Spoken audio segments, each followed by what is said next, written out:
SK100 Coleman go-kart. I'm going to show you guys exactly how easy it is to diagnose an engine like this and fix it. So let's get right into it. So the very first thing that you want to do when you get an engine that's kind of broken, you don't know what's wrong with it, we're just going to go ahead and verify that the starter works and the engine pulls, which it does.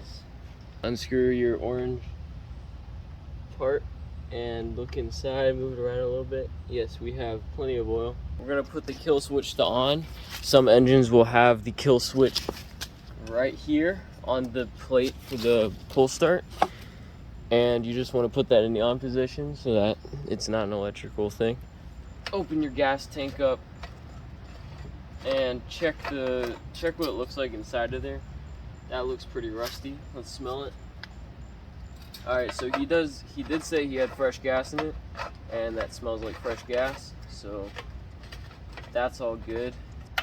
Now we are gonna pull it a couple of times, just kind of to prove to you guys that this is how easy it is. So start position, on position. I keep it in choke when I'm trying to start it up, which you should do too. We're gonna try it.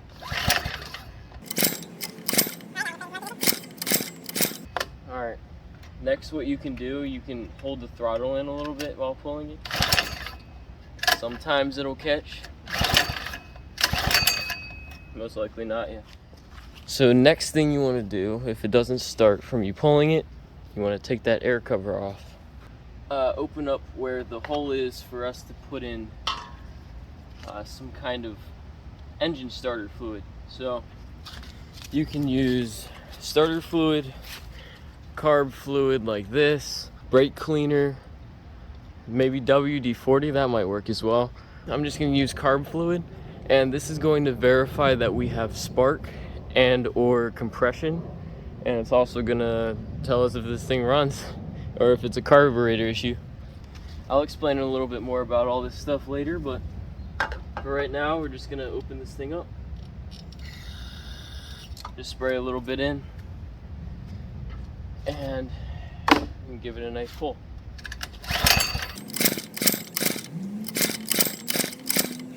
Alright, you can also open up your throttle, because that's also if you see this butterfly right here, that's called a butterfly, the thing that moves open and closed. You can also pull this open because that opens the throttle. Now this should be starting up at this point if it has spark.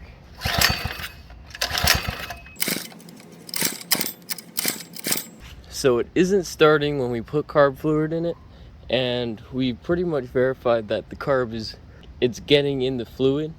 But one other thing you can do that I'll show you is get your spark plug out of there. Locate your spark plug right there. Pull out the coil wire, and we're gonna put a socket on there, deep well. Alright, and some of these will be in there, so I use an extension. You don't have to usually on your engine, but this one's far in there. I'm gonna test out a 21 millimeter to see if that fits on, and it does. You can see it doesn't move around. So now we're gonna stick this guy on here and go left to take it off. You can take your spark plug back out, plug it into your wire without putting it back into the engine, just like this, and lay it on top of your overhead valve cover or anywhere that's metal on the engine, and you'll be able to see a spark if it's sparking. So I do not see a spark actually.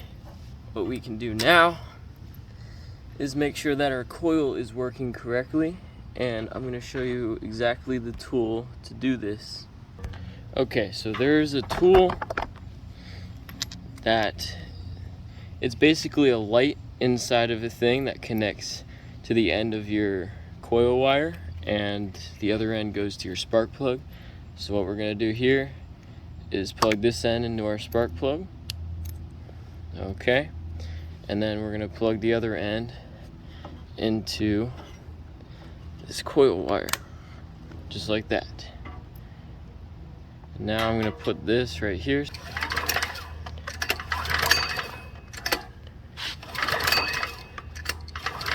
Okay, we are not getting a lighting from this light inside of here. So that means we have an electrical problem. This is usually not the case on an engine like this, but unfortunately, this is what we have.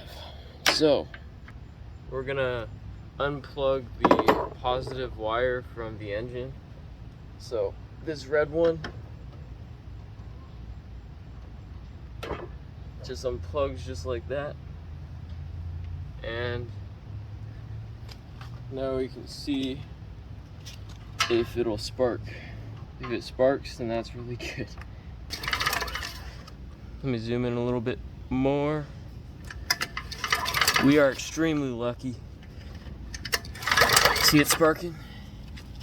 That is a kill switch issue, not a coil problem. So we got lucky, boys.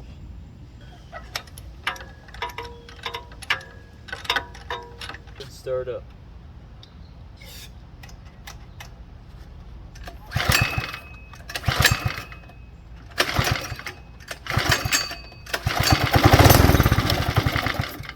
See? That's what you want it to do. So we have spark now. That means we don't have fuel because it's not staying running. Now we know that it is a carburetor issue, so let's open this carburetor up. Now I'm gonna tell you, this is 90% always the problem. It's always a dirty carburetor with old or dirty fuel.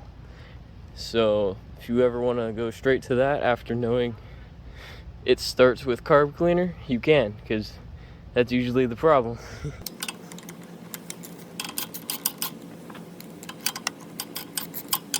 We're gonna undo this clamp right here, take that off, and this crankcase vent right here, we're gonna take that off as well. There's no clamp on that side. And then we can take this air cover off.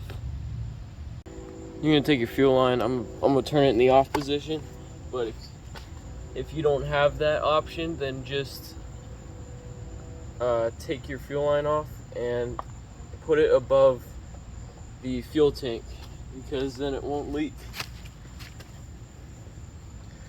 So this guy, I'm probably gonna clean out the fuel system as well. Just, you don't want to assume the other person did it right, because then you'll have to clean the carb again. Alright, you can see this fuel line is like completely dry. That's interesting. Let's turn the fuel on and see if it comes out. Okay, it does come out. You can see the crap that was in there before it though, so that could be bad for the carburetor. Not for us, because we're gonna clean it. Throttle piece out. Like that, and it's about to pop out. Yep, just like that. Let that kind of dangle there so that we can put it back. And just remember that that one is the big line, that one's the spring. Alright, now we have our carburetor completely off.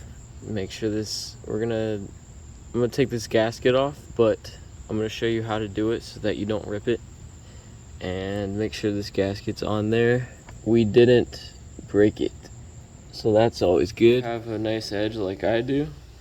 You can kind of help push it forward. You see how it's pulling it up.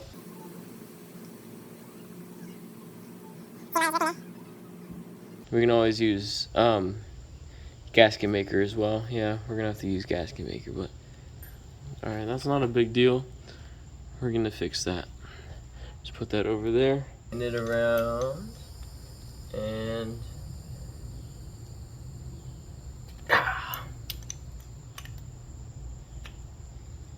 we're gonna drop the bowl, but we're gonna screw this out just like this.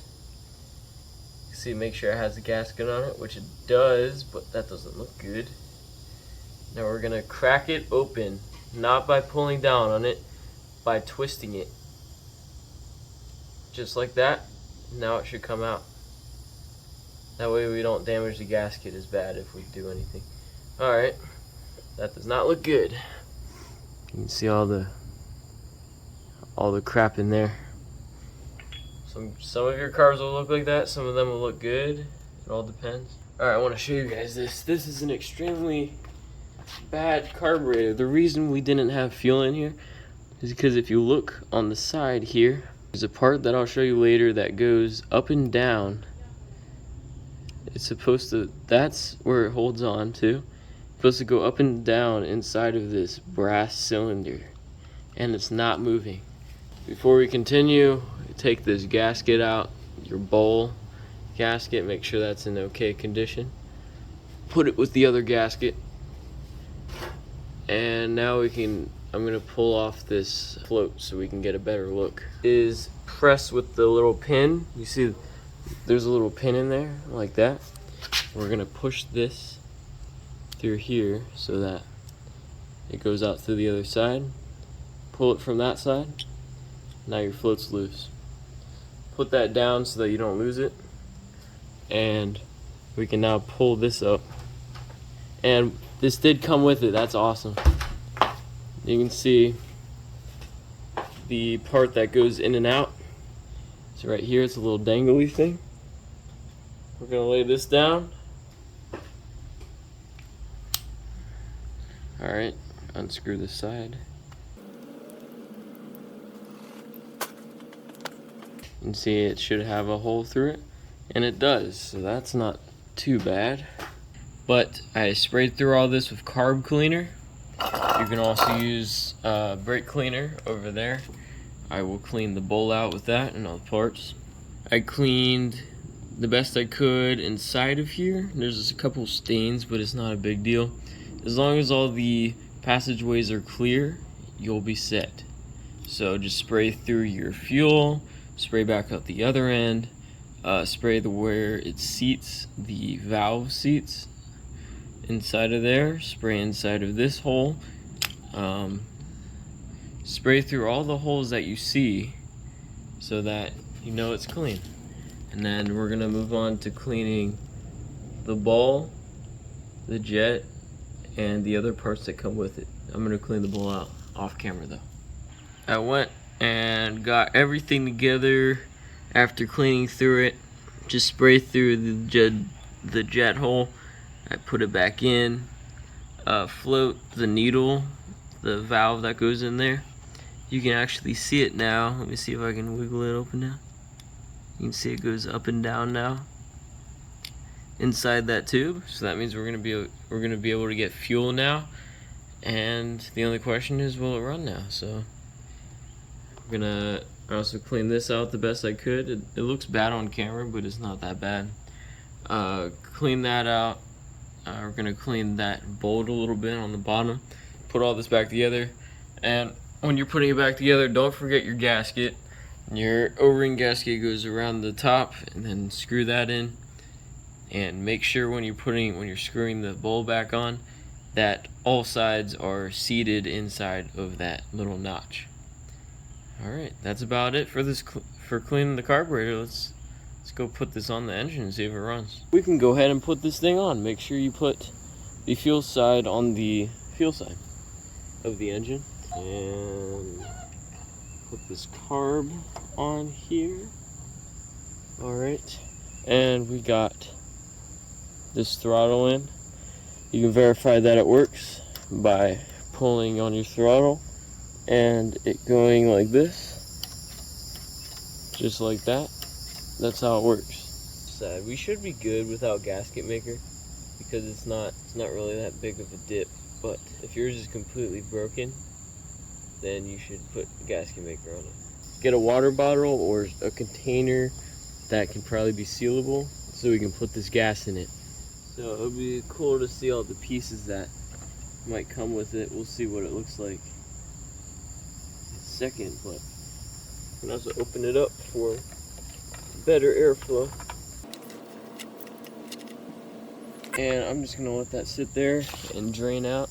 And you might have to hold yours, but just let it all drain out and we'll take a look at it again. Alright, so we drained the fuel out. I was not expecting that much to come out, but it seems like it's all done now. And I'll show you the fuel in a second, but we're gonna take this off and check this out. See some rust in the cap. Yeah, you can see. Yeah, you can see in there it's got grains and stuff. Alright, what we're gonna do in this situation is just we're gonna take it out of this holding thing. And since the gas tank is like kind of rusty and stuff, and we don't want that stuff going in the carburetor, we're just gonna put a fuel filter between the lines so that it's not a big deal. We'll probably take this off and run it right before it hits the carburetor. This is what you do when your gas tank's dirty. Alright, this is what I found. It's one of the cheaper versions, but this came in a carburetor set, so it's what you see a lot. We're gonna put the side coming from the fuel tank on this side where it's going in. It actually has an arrow right there, yep. But we're gonna put it on like that, connect the other line, and boom, we're golden. And whenever we need to change this, we'll be able to see it because it's clear. So we'll need some pliers that can cut and get back with you. Alright, got some fuel line. We're gonna cut it right here. Snippy snip. Then we can attach. Make sure this is on.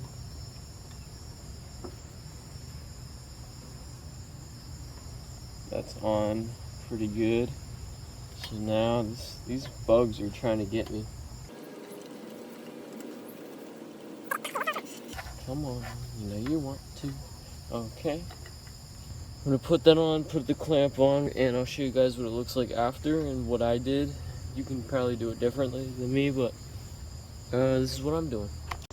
Alright, so I have the fuel line running down from there where it originally is, connected to the filter, going to a clear line that I bought from O'Reilly's Auto Parts a little bit ago, and it's going through the same holder so that everything still works. It's away from the pull start, it's away from the throttle, and it's connected now, and I have the fuel on.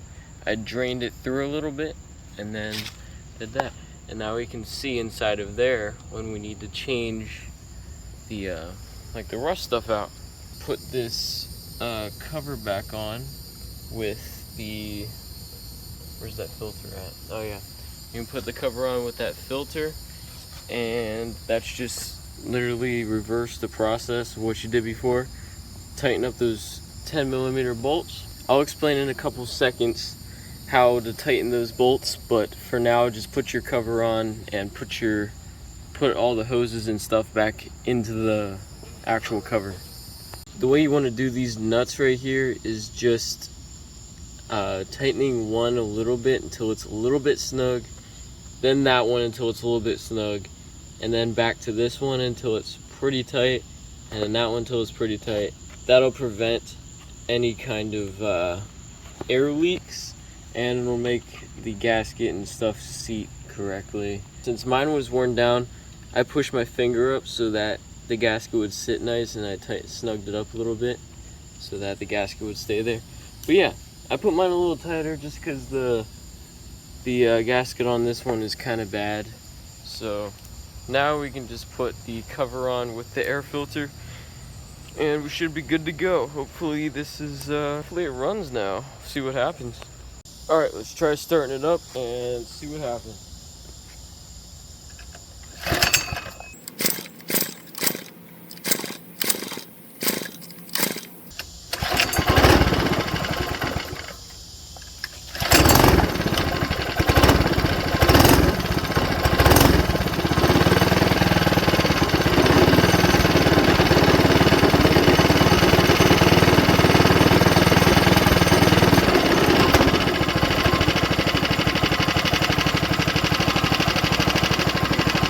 It's idling.